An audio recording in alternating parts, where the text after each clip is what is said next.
রাজ্য জুড়ে ভারতীয় জনতা পার্টির পক্ষ থেকে চলছে পরিবর্তন সভা। তারই পরিপ্রেক্ষিতে সল্টলেকের করুণাময়ী মোড়ে একটি পরিবর্তন সভার আয়োজন করেছিল ভারতীয় জনতা পার্টি।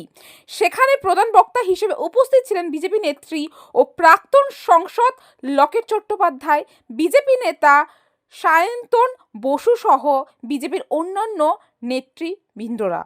অনুষ্ঠানে যোগ দিয়ে লকেট চট্টোপাধ্যায় তৃণমূলের ওপর কটাক্ষ করে নানান অভিযোগ তোলেন ও রাজ্য অনুপ্রবেশকারীদের বিরুদ্ধে সরব হন তিনি।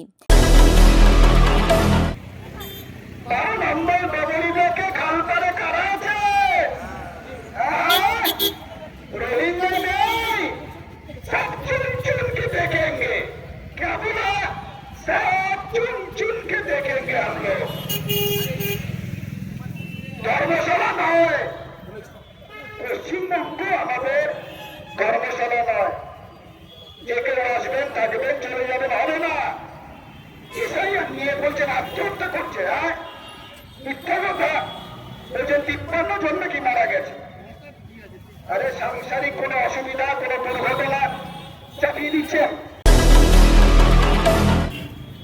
এবারে 15 বছরের সরকার যেভাবে অত্যাচার চালিয়ে গেছে, সেই অত্যাচার থেকে মুক্তি পেতে চাইছে আমাদের এই পশ্চিমবঙ্গের জনতা, এবং ভারতীয় জনতা পার্টি একমাত্র বিকল্প পার্টি, এবং ভারতীয় জনতা পার্টি একমাত্র পারবে পশ্চিমবঙ্গের মানুষকে রেহাই দিতে।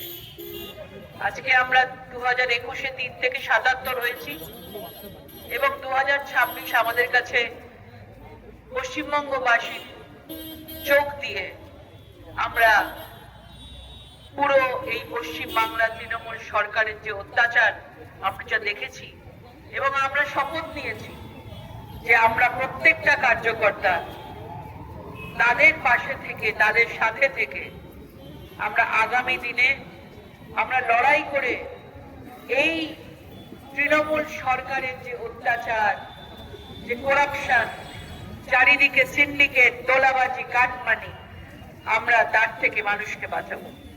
এবং আজকে সেই জন্য আমাদের প্রত্যেকটা জায়গায় আমাদের পরিবর্তন সভার এই ছোট ছোট স্ট্রিট কর্নার আমাদের হচ্ছে, এবং খুব আনন্দিত লাগছে যে বিধাননগরের মতো জায়গায় মন্ডল 2, এবং এখানে আমাদের মন্ডল সভাপতি কৌশিক দা আছেন, এবং আমাদের অনেক কার্যকর্তা এখানে উপস্থিত আছেন। সায়ন্তন দা একটু আগে কথা বলে গেলেন, আমাদের মেজদা আছেন, আমাদের অনেক কার্যকর্তা এখানে রয়েছেন, এবং তারা সবাই এই শীতের সন্ধ্যায় আমরা একসাথে মিলিত হচ্ছি। কারণ প্রত্যেকটা মানুষ চাইছে যে এই সরকার, তৃণমূলের সরকার যাক এবং ভারতীয় জনতা পার্টির সরকার আসুক। কেউ সরকারে টাকা রাখলেন, কেউ রোজগারিতে টাকা রাখলেন, কেউ আই করে টাকা রাখলেন। জায়গায় জায়গায় সেই টাকা রাখা হলো আপনাদের কাছ থেকে। তৃণমূল কংগ্রেসের কথায় তৃণমূলের নেতারা টাকা তুললেন, টাকা লুট করলেন, টাকা জমা দিলেন, আর সেই টাকা সাধারণ মানুষের থেকে নিয়ে এই চিটফান্ডের মালিকগুলো প্রকান্তরে তৃণমূলের লোকজন পয়সা লুটপাট করতে লাগলো। আমরা ভারতীয় জনতা পার্টির পক্ষ থেকে আপনাদের কাছে সতর্ক করে দিয়েছিলাম যে সবাই এই চিটফান্ডে টাকা রাখবেন না, কারণ এই টাকা চলে যাবে মদন মিত্রের কাছে, এই টাকা চলে যাবে তৃণমূলের নেতাদের কাছে, এই টাকা চলে যাবে সুদীপ ব্যানার্জির কাছে, এই টাকা চলে যাবে তাপস রায়ের কাছে, তাপস পালের কাছে। তাই হয়েছে। আজকের দিনে মানুষ সর্বশান্ত হয়েছে। কেউ সারদা, কেউ রোজভালি, কেউ আই করে টাকা রেখে। কিন্তু তারপরে কি হলো? শুধু চিটফান্ডের টাকা নয়, শুধু চিটফান্ডের টাকা রাখা নয়, তৃণমূল বিভিন্ন কেলেঙ্কারিতে হাত পাকালো। কেউ বালি চুরি করলেন, কেউ কয়লা চুরি করলেন, কেউ পাথর চুরি করলেন। সল্টলেকে বাড়ি করতে যাবেন, নিউটাউনে বাড়ি করতে যাবেন, ফ্ল্যাট তৈরি করতে যাবেন, ফ্ল্যাট সারাই করতে যাবেন, কাউন্সিলরের লোক পৌঁছে যাচ্ছে, গিয়ে বলছে যে আমাদের কাছ থেকে বালি দিতে হবে, আমাদের কাছ থেকে কয়লা দিতে হবে, আমাদের কাছ থেকে পাথর দিতে হবে।